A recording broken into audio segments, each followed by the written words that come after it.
Avadhnama educational and charitable trust के तत्वाधान में संस्थापक स्वर्गीय वकार रिजवी की याद में सादतगंज स्थित करबला दियानत उद्दौला में फ्री मेडिकल कैंप का आयोजन किया गया। कैंप में राजकीय तकमील तिब्ब कॉलेज एंड हॉस्पिटल की तरफ से डॉक्टर अब्दुल कवी के नेतृत्व में यूनानी चिकित्सकों द्वारा मरीजों को मुफ्त दवाएं दी गईं। इसी के साथ मशहूर न्यूरोलॉजिस्ट डॉक्टर असद अब्बास द्वारा विशेष रूप से गरीब मरीजों की जांच की गई।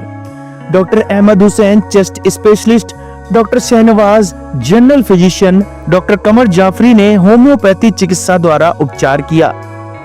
इसी के साथ हिजामा के विशेषज्ञ डॉक्टर शफीना, डॉक्टर हसन बाकिर डेंटिस्ट, डॉक्टर तहसीन रजा आदि ने जांच कर दवाएं और सलाह दी। इस अवसर पर वफा अब्बास, शहर काजी मौलाना अबुल इरफान फिरंगी महली, डॉक्टर कल्बे सिफ्तैन नूरी, पूर्व विधायक रेहान नईम, मोहम्मद एबाद, मेहदी हसन, बबलू पार्षद, लईक आगा ने विशेष रूप से पहुंचकर चिकित्सकों और सहयोगियों की प्रशंसा की। ट्रस्ट की चेयरपर्सन तकदीस फातिमा ने कैंप की कामयाबी के लिए सभी चिकित्सकों, मेहमानों और स्थानीय नागरिकों को धन्यवाद ज्ञापित किया।